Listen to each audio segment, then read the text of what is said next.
Back to game number 2. This is WCS EU qualifiers. This is the first qualifier for season 2 of 2014. And without further ado, spawning the lower right, currently down 1 at the moment in this series. Can he bring it back? It's going to be against all authorities, Psionic. And in the top left as the teal Terran, it is DG's Demuslim. I'm throwing in like the extra swivel today. I'm getting like all fancy with this. I kind of feel like the zoom in at the start too is just kind of like, this is gonna sound really girly, but like a curtsy. You're just like, oh, hello, nice to meet you. Just like bow down, get up. It couldn't just be a bow. Well, because a bow you'd have to go straight down, right? But like, because you kind of twirl to the side a little bit. Like, I don't know. Well, you know, I mean, you ever done a curtsy, Rifkin? Jesus. I can safely say I don't typically do curtsies. That's true. I've never done a curtsy, but there's this move in P90X called the curtsy, like, at lunch. But anyways, and like you kind of have to do it. Okay. Guys, talk about 2 things here real quick. Just gonna fluff filler for the time being. First up, exclamation mark brackets. If you want to see the brackets for today, to see who's playing what, where, there's so many streams covering this from so many different angles. There's no way you miss your favorite player playing. And because a sub requested this, I don't understand if maybe there's a hidden joke, but because Barnes and Bolts asked, Rifkin, please at some point say that Demuslim's micro is over 9,000. I don't know that I can say it with accuracy, but there you go, buddy. Anyways, we talked about this a little bit just before the load screen. This map, it has different spawn locations that very drastically change the course of the game. And we did get the weird ones for once. You either spawn the top left, bottom right, or bottom left and top right, but it's always going to be cross spawn guaranteed no matter what. Now, because they spawn like this map suddenly becomes like one of the longer maps in the map pool. Oh, okay, needs a quick little pause.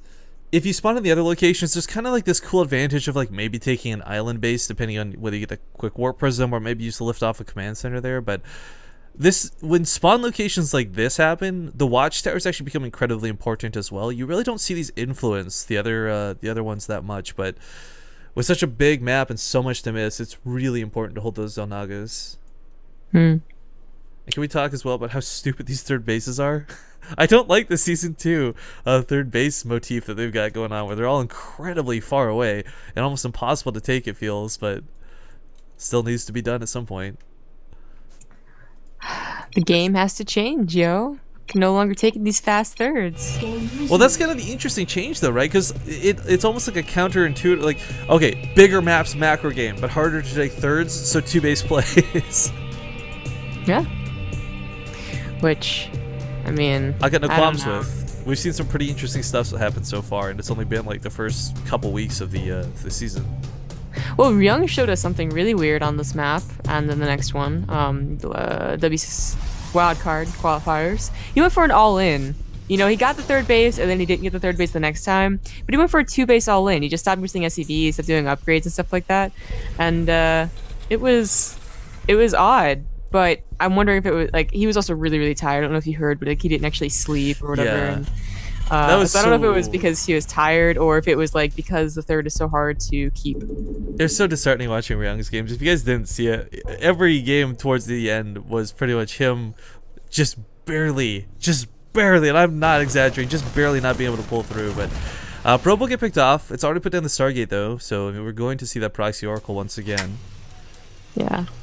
And unfortunately, the no Reaper on the map means that, you know, you usually, if you get a scout in here and you don't see a lot, like you see this, you're like, okay, what are you doing with the extra gas? And you start scouting around. Unfortunately, you never got that. And yeah, I mean, no idea. Well, more importantly than that, if the Muslim, I mean, from what he has seen, even though he hasn't checked the gas counts, there was no third pylon placed down. I don't know if he caught that or not. Oftentimes, that's one of the bigger tells to know that's a proxy Stargate above any other sort of proxy, but. He is preparing for it, though. You know, notice he put the command center on the high ground because it also could have been. I'm not sure when he scouted, but it also could have been like fast stalker or whatever. He has to pull the Marines out of the bunker. He's only gonna have 4 in the mineral line otherwise.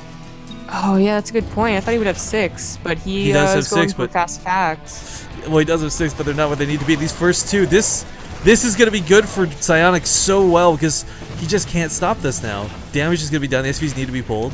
That's a good way to start the defense here, but I mean the Oracle's already got 8 kills on it, 9, 4 of which are Marines, of course, but they must have taken those hits. A little bit unfortunate, but that's the nature of this. Now, because we went for the Widowmine, actually, this could work out to hold it afterwards. The Widowmine will one-shot follow-up Oracles, but I kind of think the worry of this Stalker getting into his base should have been less a priority, because that's why he left the Marines in there, right? Well, let's think. This build, I think he loses stuff to the Oracle anyways, because he has to... second Oracle. Yeah, the second Oracle's doing 10 damage. He's Widowmines need to get out. Like, so either way, he loses a bunch of, just because of the build that he did. He wouldn't have enough Marines after that first Marine versus Oracle, even if he had 6. It would, like, you know, it would have been like 2 Marines left over or something like that, right? And then he would have been swapping onto the factories, so that wouldn't have held up against the second Oracle that just died. Wow, it was... There's a second Widowmine. I don't think he realizes that, though. So Demuslim gets both the Oracles, which is really nice. But at this point, with 17 workers killed, they've already kind of gotten their value out of it. Third Oracle comes in, and he knows the Widowmines are still going on. Poor Demuslim on the ropes once again. Has lost so many SCVs. Only 11 workers at this point. Normally, you're like, okay, I've got an expansion up over my opponent. At least I got that much going for me. But nope, Psionic has got his own expansion down. He's up in workers in a big way. Demuslim's Widowmine actually picks off the Stalker, which is really nice. But I don't know. We talk about how cool mules are all the time, but this is gonna be so hard to come back from. It's ridiculous. It almost feels like a build order win. Just, you know, Demuslim chose this one game to do an odder build, and it's really biting him. I disagree on that. Not necessarily the build order win. He had the 6 Marines. They just weren't where they needed to be. Was the problem. But like, imagine the Widowmine or the Oracle comes in. How many Marines left over after you fight an Oracle? 6 to 1. That's true too. That's a little bit. Yeah, like 2, but, I mean, and then he didn't have any more barracks production because he was swapping. So he would have 2 Marines and those 2 Widowmines. It would have been roughly the same. Maybe like 2 workers don't die because the energy doesn't like deplete that fast. Right, but if you never swapped off a factory, it could have been 1 Widowmine and still to counteract. Right, but that was like part of the build, which is why it was a build order. Okay, then for that I agree with you. Yes, absolutely, but. Unfortunately, Demuslim going to lose this bump on the front lines. Does trying to rush to repair it. Realizes that's not going to happen. Psionic, man. I told him, don't be scared of Demuslim. Believe in yourself. Demuslim is human. He's a good player, but he's also human, and we can see, you know, mistakes can get made. Widowmine's going to be a really nice addition, but here comes the Oracle for that detection. So with that, it's pretty much game, sadly. Yeah. Just a bad build choice. You know, just coincidentally.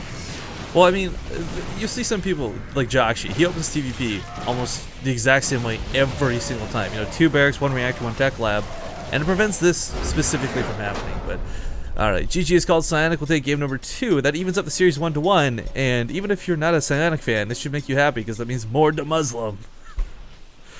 Well, and more Psionic, of course, as we go to game number 3 here. The ace match, if you will.